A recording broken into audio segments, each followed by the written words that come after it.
Así que, dicho esto, entonces vamos a meternos en lo que es la enseñanza de este día.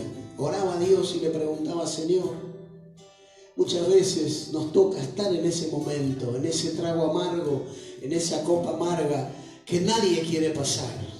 Nadie quiere llegar a un momento de angustia tan fuerte como el que estaba pasando Jesús allí en el Getsemaní, en el jardín de Getsemaní, a punto de ser crucificado, y él ya sabía todo porque tenía revelada la voluntad de Dios. Sabía que iba a ser entregado, sabía quién lo iba a entregar, más no lo mandó al frente y dijo: no, este me va a entregar, desechado, no. Él comió con él, dejó que lo bese, dejó que lo entregue.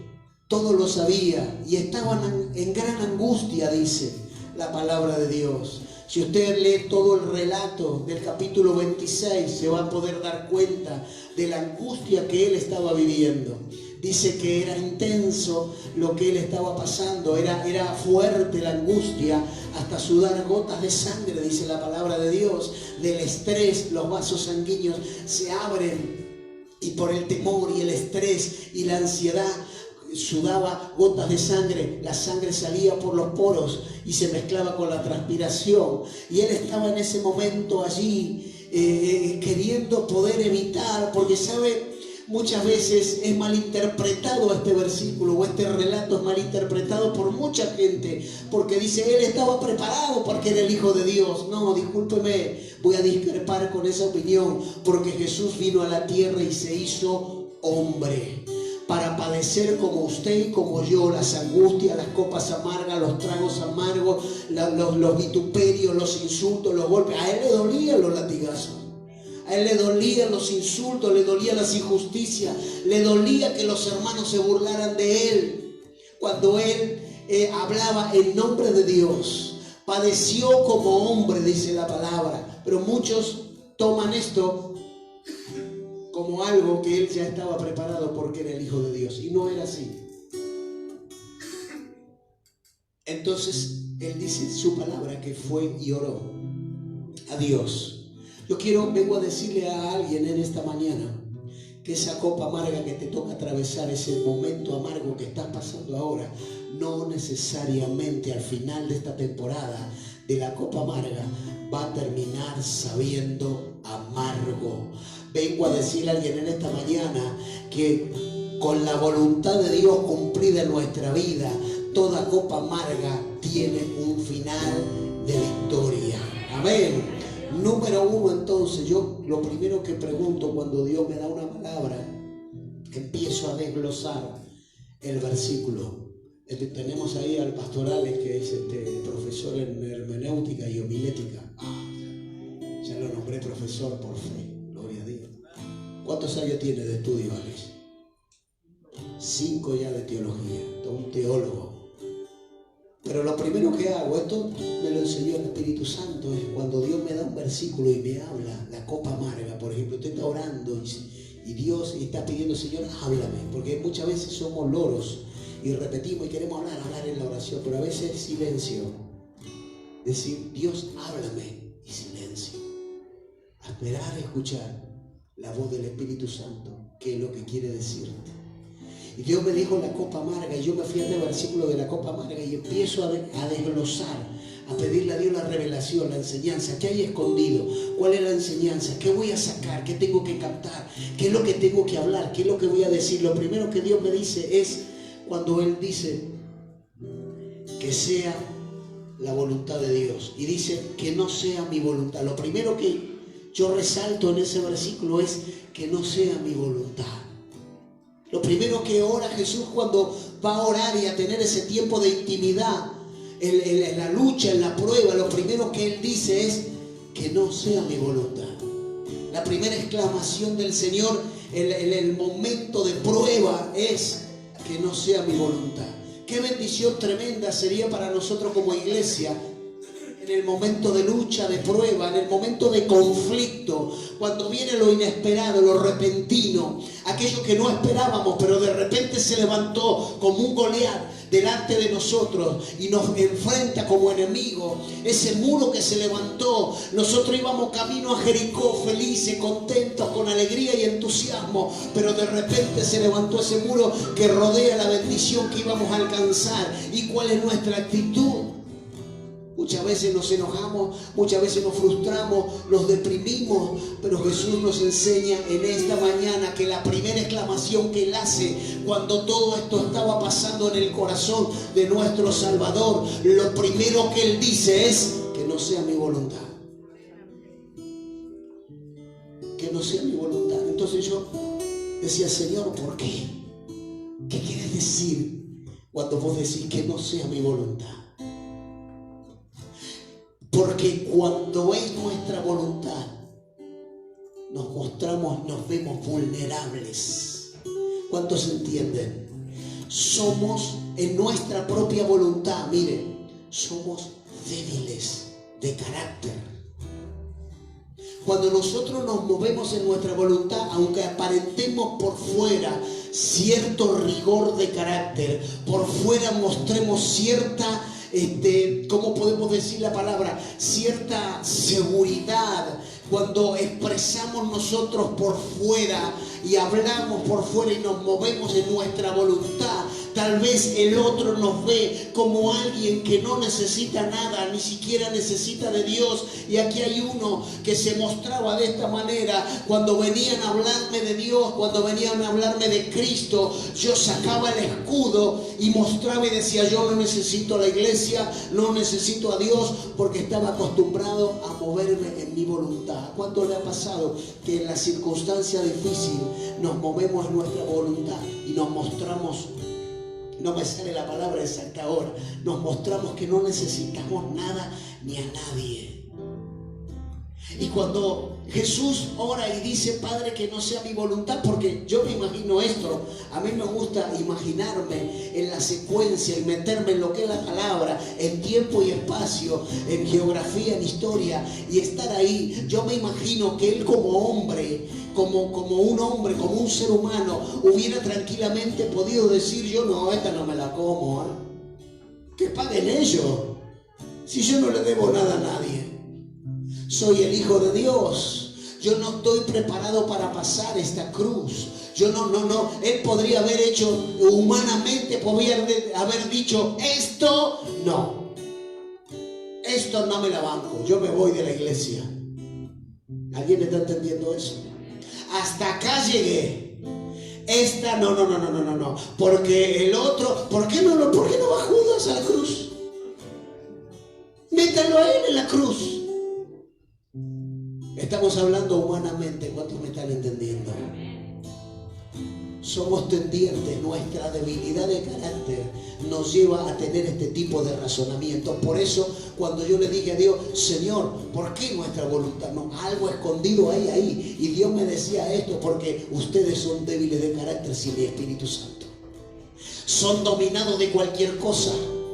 Mas cuando mi Espíritu Santo está en ustedes, ustedes no son dominados de cualquier cosa. Ustedes dominan a cualquier cosa. ¿Cuántos entienden eso? Por eso su palabra dice que Él nos ha dado un espíritu de dominio propio.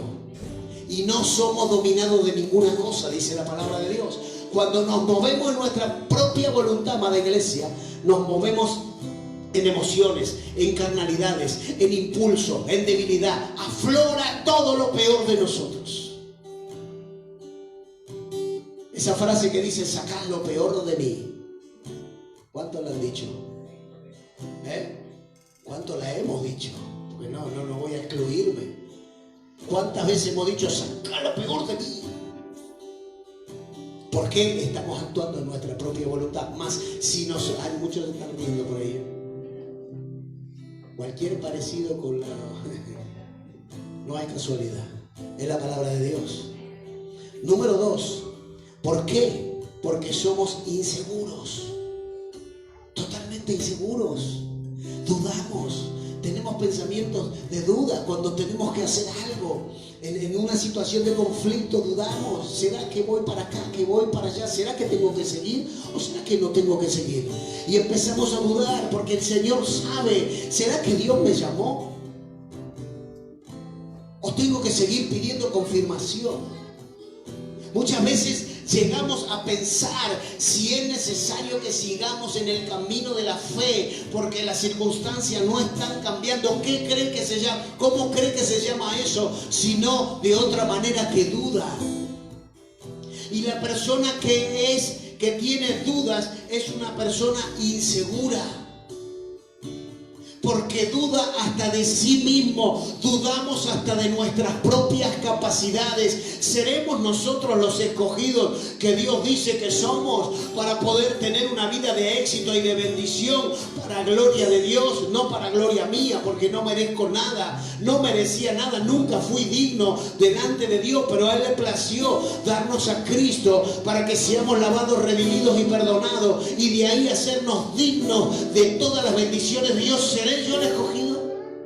¿Seré yo la escogida para llevar adelante la bandera de la fe en mi casa y en mi familia, para que muchos sigan atrás mío a través de lo que yo creo? Ellos puedan seguir. ¿Seré yo? Somos inseguros cuando nos movemos en la voluntad propia. Por eso Jesús dijo que no sea mi voluntad. ¿Sabe por qué? Porque había algo que sabía Jesús que nunca iba a perder hasta que ascendiera a la presencia de Dios, que era la humanidad. Él era humano. Él sufría. En las tentaciones le costaba vencerla, como a usted y como a mí. No porque era el Hijo de Dios, no. Y entonces, ¿por qué fue tentado y fue llevado al desierto? Y las tentaciones le costó vencerla. ¿Por qué sudaba gotas de sangre? Si no era porque estaba estresado, como usted y como yo nos estresamos cuando vienen problemas, cuando vienen situaciones. Pero él decía, lo primero que decía, que no sea mi voluntad. Número 3, ¿por qué no sea mi voluntad? Porque somos impulsivos. Porque somos capaces de agarrar la lanza e ir contra lo que viene sin pensar y tomar decisiones por impulso y no por sabiduría. Y muchas veces son impulsos necios, impulsos sin dirección, impulsos emocionales y carnales que nos llevan a empeorar las cosas. ¿Cuántos están entendiendo? Somos impulsivos, por eso Jesús dijo que no sea mi voluntad, por favor, porque el impulso que yo estoy sintiendo, tal vez él estaba todo esto procesando en su corazón. El impulso que estoy sintiendo ahora es salir corriendo y que vaya Pedro a la cruz, que me va a negar ese. Porque Jesús sabía que le iba a negar.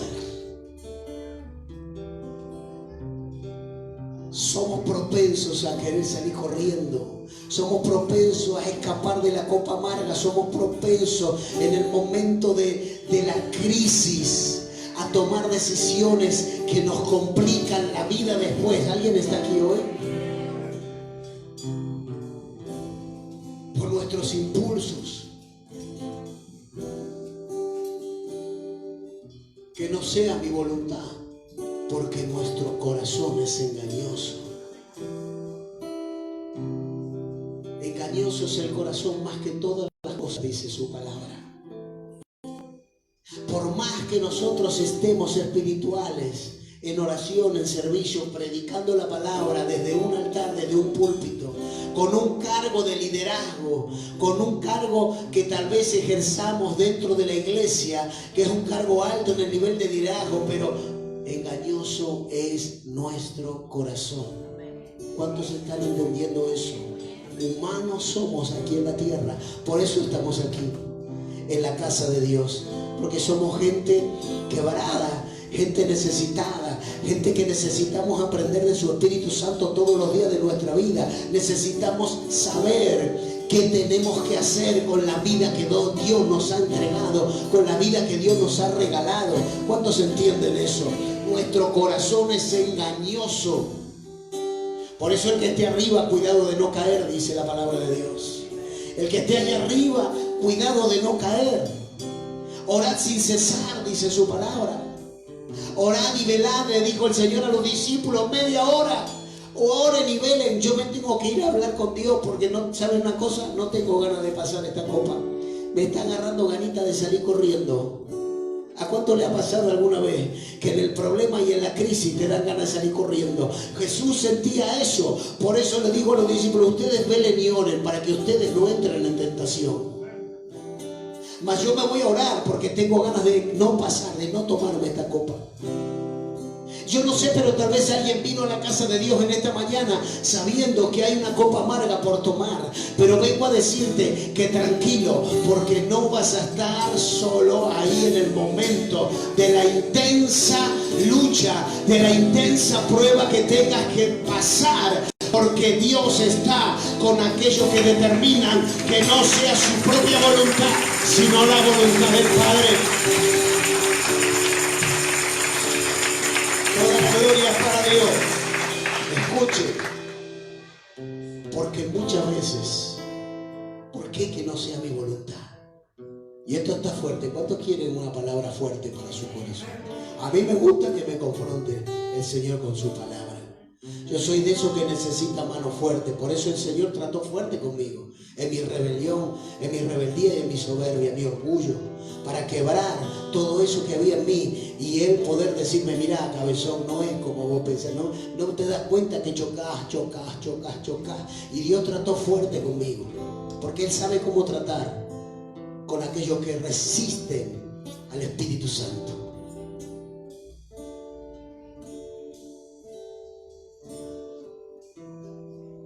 ¿Y por qué no? También que no sea mi voluntad. Porque somos muchas veces egoístas. Somos muchas veces personas egoístas. Queremos primero todo lo de nosotros. Queremos primero que se solucione lo nuestro. Y después vemos lo otro. Después vemos los demás. Somos egoístas, queremos satisfacer primeramente nuestro ego. Que nuestro ego esté aplacadito, bien llenita la panza de nuestro ego, para que nosotros podamos funcionar. ¿Cuántos están entendiendo eso? La palabra que Dios trajo ayer a través del pastor Lucas fue una palabra también referida a lo que significa vencer nuestro ego, que muchas veces nos hace, justamente en la palabra, egoístas. Que es ese ego tiene que ser satisfecho para que yo pueda funcionar. Y ayer hablaba la palabra y decía, no importa que no nos vean, no importa que no nos feliciten, no importa que no nos aplaudan, no importa que no nos aprueben, porque no lo hacemos para los hombres, lo hacemos para Dios. Y la Biblia dice, todo lo que hagan, háganlo para Dios. ¿Por qué Dios dice esa palabra? Porque Dios nos conoce que somos egoístas. Necesitamos que el ego sea alimentado para poder funcionar. Porque si no, no funcionamos. Mucha gente no funciona cuando su ego no es alimentado. Cuando su ego, cuando no es aplaudido, cuando no le dan un cargo, cuando no lo reconocen, cuando no lo abrazan, no lo saludan, no le dan atención, la persona se siente mal, se frustra, no da fruto, no puede estar, se van de la iglesia, se van a otro lado. ¿Por qué? Porque sienten que su ego no está siendo saciado. Pero Dios quiere matar en nosotros el egoísmo, dejar de ser ególatra, gente que necesita ser el ombligo del mundo. Cuando entendemos esto, dejamos que la perfecta voluntad de Dios empiece a cumplirse en nosotros, porque aquí la estrella es Jesucristo, no somos nosotros. Él es el que pagó precio por usted y por mí. Él es el que sufrió, Él es el que padeció, Él es el que por la cruz venció el ego por nosotros. Tranquilamente podía haber chapeado allí, tranquilo, yo soy el Hijo de Dios. Y en ese momento del Getsemaní podía haber dicho así, y 10 legiones de ángeles podían haber venido y derribar a todos esos soldados romanos, incendiar la cruz y de hacer un desastre ahí. Pero él dice que tranquilito como cordero fue en silencio a la cruz a morir. ¿Qué hizo? Mató su ego, para que nosotros a través, escuche, esto está poderoso, para que nosotros a través del amor de Jesús podamos matar nuestro ego. ¿Alguien está entendiendo eso? Podamos dejar de ser egoístas y empezar a pensar en nuestro prójimo. ¿Cuántos están entendiendo eso? Eso le agrada a Dios. Ahora, número 2, vamos a la segunda parte y voy a ir terminando este mensaje ya. Pero yo no quiero dejarme sin dar ninguno de los puntos que Dios me dio. Número 2 de este mensaje, la segunda parte viene a ser es que sea lo que tú quieres. Primera parte del mensaje es que no sea mi voluntad, lo primero que dice. Y luego en el versículo dice que sea lo que tú quieres, o sea, que sea tu voluntad y no la mía. ¿Qué es lo que es? ¿Qué es la voluntad de Dios? ¿Por qué Jesús le dice que sea tu voluntad tan convencido? En un momento de una crisis tan tremenda, en un momento de una lucha tan terrible, Él dice, yo prefiero que sea tu voluntad. Yo decía, Señor, que sea tu voluntad, que es, 2 puntos, que nosotros sea formado un carácter firme en la fe. ¿Sabe una cosa? La voluntad de Dios, la copa amarga, es usada por Dios para que nosotros desarrollemos un carácter firme en la fe. ¿Está entendiendo? Porque en nuestra voluntad somos débiles en la fe. Actuamos con todos los otros puntos que yo les nombré. Egoístamente, carnalmente, emocionalmente, con dudas, con inseguridad. Pero en la voluntad de Dios nosotros somos formados, nuestro corazón es formado y desarrollado un carácter firme en la fe. No es en otra situación, sino es a través de una copa amarga. Por ejemplo, yo busqué algunas palabras aquí en Pablo, en el capítulo 9 del libro de Hechos, 9:26. El apóstol Pablo, siendo un hombre tremendamente preparado, un hombre socialmente posicionado, un hombre en el cual religiosamente también tenía renombre, un hombre que tenía recursos políticos, religiosos, social, reconocido. El apóstol Pablo en un momento va camino a Damasco persiguiendo cristianos y en el medio del camino se encuentra con el Señor. Y ahí mismo cae del caballo y dice que queda ciego y lo envía a Damasco a ver un varón, el Señor, Ananías, y le manda ahí, le dice, te va a sanar. Y le dice, y ahora va a ver este Pablo. Dios le dice a Ananías, sanalo a Pablo, porque este ahora va a saber lo que tiene que padecer por causa de mi nombre. Wow. Y usted dice, ¿cómo va a hacer eso el Señor? ¿Lo va a mandar a padecer? ¿Sabe por qué? Porque en el padecimiento nosotros aprendemos a desarrollar ese carácter firme en la fe. Si no es a través de la copa amarga, no vamos a aprender lo que significa padecer. Por eso en Hebreos capítulo 5 dice la palabra de Dios que Cristo aprendió obediencia por lo que padeció, dice su palabra. Y en Hechos 9:26 dice, el Señor le dice, este Pablo yo lo voy a escoger para usarlo, le voy a dar poder, le voy a dar la unción, va a predicar a los gentiles. Pero antes yo quiero enseñarle lo que tiene que padecer por causa de mi nombre. Alguien vengo a decirle en esta mañana que si está padeciendo, si está levantando esa copa que es amarga, vengo a decirte tranquilo, porque Dios está desarrollando un carácter nuevo en ti, un carácter de fe, un carácter de firmeza que no será vencido de ninguna cosa. ¿Por qué? Porque la voluntad de Dios es afirmarnos en su propósito. Diga conmigo, Dios me quiere afirmar en su propósito. Dios lo estaba afirmando a Jesús en el propósito eterno que tenía con él. En el Getsemaní, ahí se desarrolló la batalla más intensa que Jesús tuvo que atravesar para que nosotros podamos ver el propósito de Dios a través de él. Y hoy tal vez estés atravesando la batalla más intensa, yo no lo sé, pero David fue un varón que fue formado, aleluya, oh Dios mío, en medio de las circunstancias difíciles.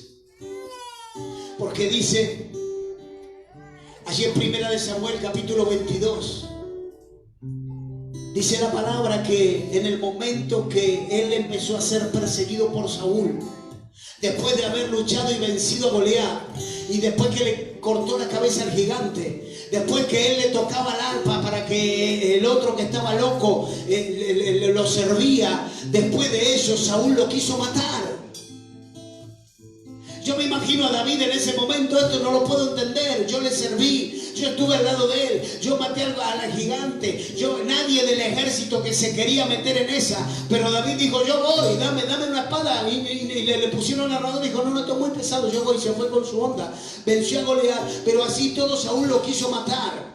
¿Qué estaba haciendo Dios ahí? ¿Qué estaba haciendo Dios? Dios lo estaba afirmando en el propósito. ¿Sabe dónde Dios lo llevó a David? Lo llevó a una cueva llamada Adulam. Y dice la palabra de Dios que en esa cueva sus hermanos y su descendencia, dice que llegaron hasta donde él estaba. Y se unieron más otros tantos que había en la cueva. Y dice que David en ese lugar fue nombrado jefe.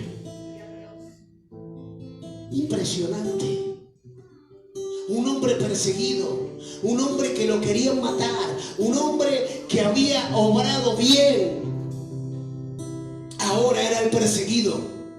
Y tenía tanto miedo David que se fue a meter en una cueva.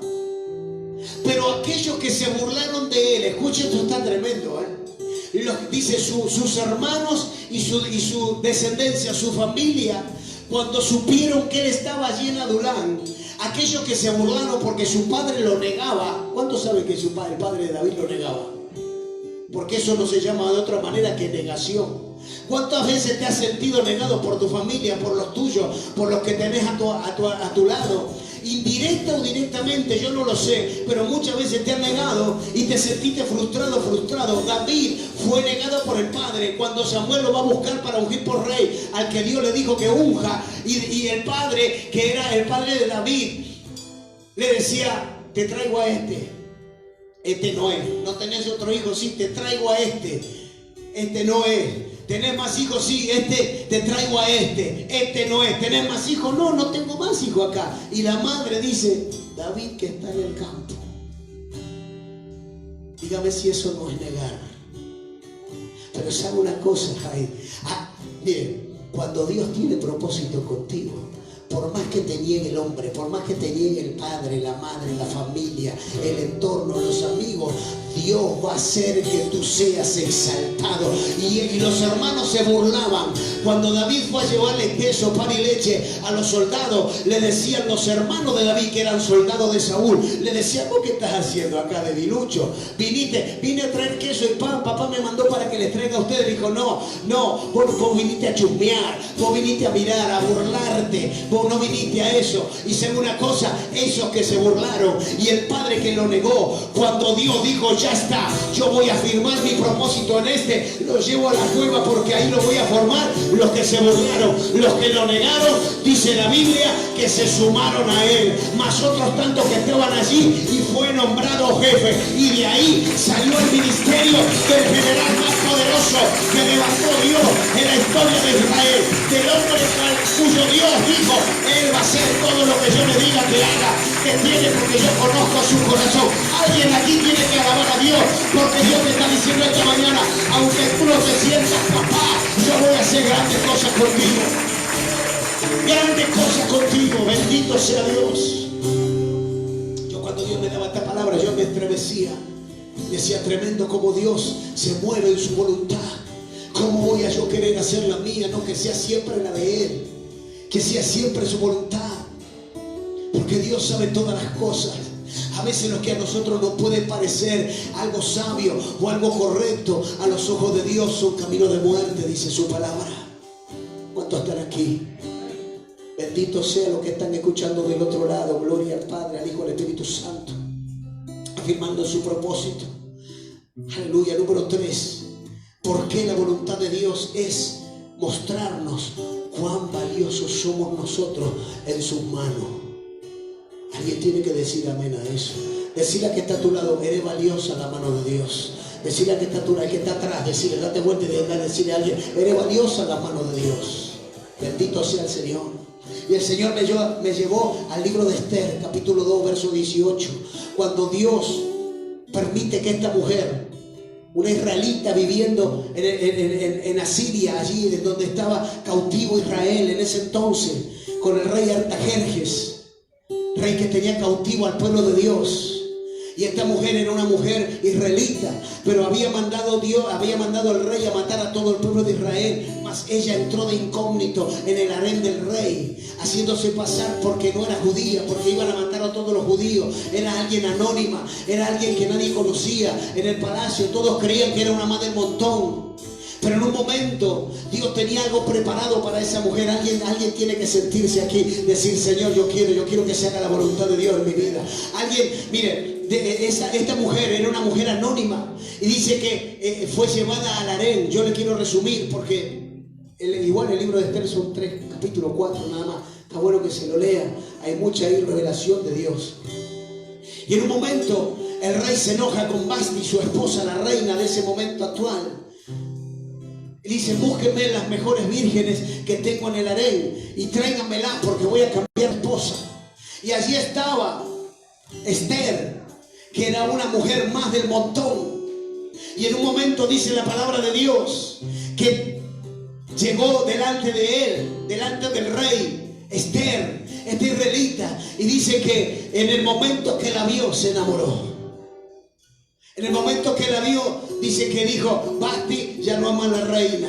Y a partir de este momento, dice la Biblia textualmente, literalmente, dice que el rey le puso la corona a Esther y la nombró reina de Israel, reina de ese reino, ¿sabe? Y después la ventaja era que ella estaba ahí para pelear por su pueblo. Y la Biblia dice que en ese entonces fue engañado el rey para que firme un edicto, así como fue engañado el rey cuando estaba Daniel. ¿Se acuerdan? Que Daniel también fue redactado un edicto en contra de Daniel para que lo mate.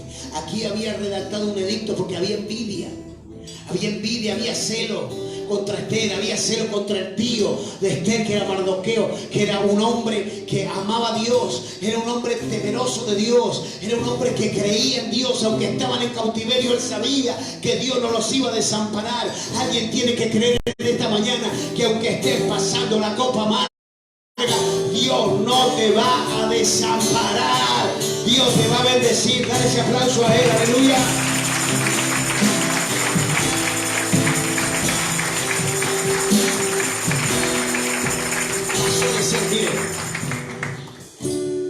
Dios me dijo que te dijera esta mañana, en la voluntad de Dios, escuche esto, en la voluntad de Dios es en el único lugar en donde pasarás de ser alguien anónima a ser alguien en lugar de privilegio. ¿Cuántos reciben esa palabra? De ser alguien que nadie conocía a ser alguien que está en eminencia. Esto es lo que pasó con esta mujer. Ella empezó a tener lugar en el lugar donde Dios la puso. Tal vez ella se sentía en ese momento, yo no voy a llegar a nada, yo no voy a tener nada, yo no soy capacitada para llegar a tener lo que otras tienen. Pero vengo a decirle a alguien que tranquila, confía en Dios, no en tus capacidades. Miren, hay algo que Dios me enseñó cuando yo llegué a los caminos de Dios. Yo vine amargado, frustrado, deprimido, capaz de no hacer nada. Yo me creía capaz de no hacer nada bueno en mi vida. Pero Dios me dijo, tranquilo, tú no eres lo que tú piensas, tú eres lo que yo digo que eres. Y yo vengo a decirle a alguien en esta mañana, tú eres lo que Dios dice que eres. Porque muchas veces hasta nosotros mismos tenemos pensamientos de muerte para nosotros mismos. Y Esther Dios le enseñó cuán valiosa era ella en las manos del Señor. Cuán valioso eres tú en las manos de Dios. Cuando nosotros decimos que no sea mi voluntad, que sea la voluntad de Dios. Ante estas circunstancias, que sea la voluntad de Dios. Escuchen, la voluntad de Dios es enseñarnos su poder. ¿Sabe que en nuestra propia voluntad nunca podremos experimentar el poder de Dios? Eso es imposible que pase. Porque lo que atrae el poder de Dios es nuestro corazón dispuesto a que Él opere. Él lo puede hacer de manera milagrosa, obviamente, para mostrar su gloria y su poder. Pero aquellos que anhelan, aquellos que quieren ver un cambio, aquellos que quieren ver una transformación, aquellos que quieren ver su sueño cumplido, son aquellos que Dios les va a mostrar su poder, así como lo hizo en Hechos capítulo 2. Allí cuando estaban esos 120 locos orando allí en aquel aposento, y dice la palabra de Dios que en ese momento dice que empezó a venir un viento recio, y dice que empezó a temblar la tierra, porque había alguien ahí que estaba creyendo lo que el Señor les había dicho. Tal vez estaban pasando una copa amarga porque el Señor ya no estaba. Estaban los discípulos, no sabían qué era lo que iba a pasar. Había persecución, los mataban, muchos se habían dispersado. Discípulos se fueron a Grecia, otros se fueron a Roma, otros se fueron a otras ciudades aledañas, porque allí los querían matar a todos, y ellos se encerraban y se escondían para orar a Dios y pedirle la dirección. Y saben lo que aconteció cuando había gente que estaba creyendo, cuando había gente unánime, dice la palabra, que estaban creyendo, unidos en la fe.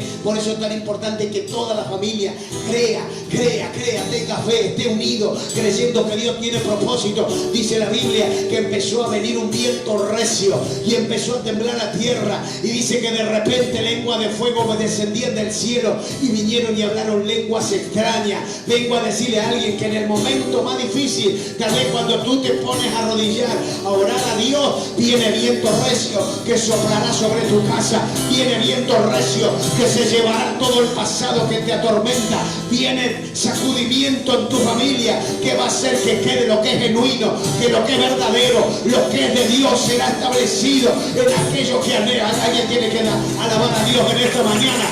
Vengo a decir a alguien que está mirando ahí por otro lado a través de la transmisión: Dios va a establecer su poder en tu familia. Aleluya. Gloria a Dios.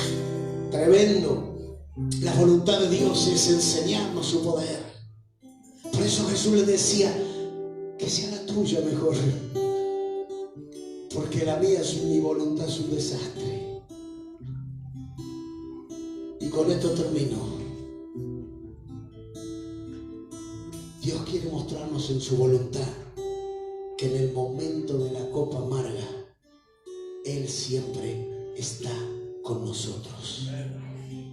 ¿Alguien puede creer que en tu momento de aflicción Dios está ahí? La Biblia dice en Lucas 22:42, repite lo mismo, pero este versículo, esta declaración no está en el Evangelio de Mateo, está en el Evangelio de Lucas.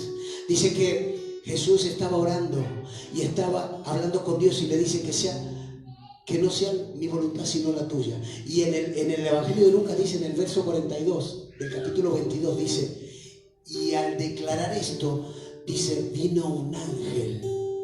Wow, vino un ángel y le fortaleció.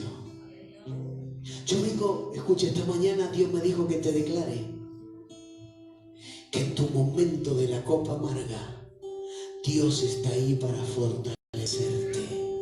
En el momento de tu lucha más intensa, Dios está ahí para fortalecerte. Porque el ángel era la presencia misma del Espíritu Santo cuando el Señor estaba orando en angustia y en dolor. Cuando Él estaba diciendo al Padre: yo esto no estoy preparado para, ¿cómo voy a salir de esta situación? Déjeme decirle que cuando hay alguien que clama a Dios y le dice: Señor, yo no sé, pero que sea tu voluntad y no la mía, ahí se desata poder, ahí se desata la ayuda divina, ahí se mire, cuando usted tenga algo difícil que solucionar, usted declara esa palabra: que sea tu voluntad, no la mía, Padre. Que tú arregles este desastre, que no lo arregle yo. Que sea tu Espíritu Santo con viento recio arreglando mi familia, trayendo restitución, trayendo, oh Dios mío, fortaleza. Dice su palabra que vino un ángel y le fortaleció. La fortaleza de Dios es lo que te levanta en este fin de año. Pasamos tiempos difíciles, pasamos tiempos de lucha, pasamos la pandemia, la enfermedad, el virus, la crisis, la escasez, la miseria, las circunstancias de la familia, todo lo que estemos pasando, pero dice su palabra: yo estoy aquí para fortalecerte, yo no te he dejado. Dios no lo dejó a Cristo allí orando solo, Dios le envió un ángel y le fortaleció, dice su palabra. Alguien tiene que creer, diga: Dios es mi fortaleza, Dios es mi fortaleza. Bendito sea Dios. ¿Por qué la voluntad de Dios? Porque la voluntad de Dios es mostrarnos esto, que Él siempre está. ¿Alguien puede creer esta palabra? Diga conmigo: Dios siempre está. Por eso yo te animo en esta mañana a practicar esta palabra, ponerla por obra en nuestra vida, en la lucha cotidiana, en los problemas de la vida, en las situaciones de conflicto, aún en las más cotidianas, en la cocina de tu casa.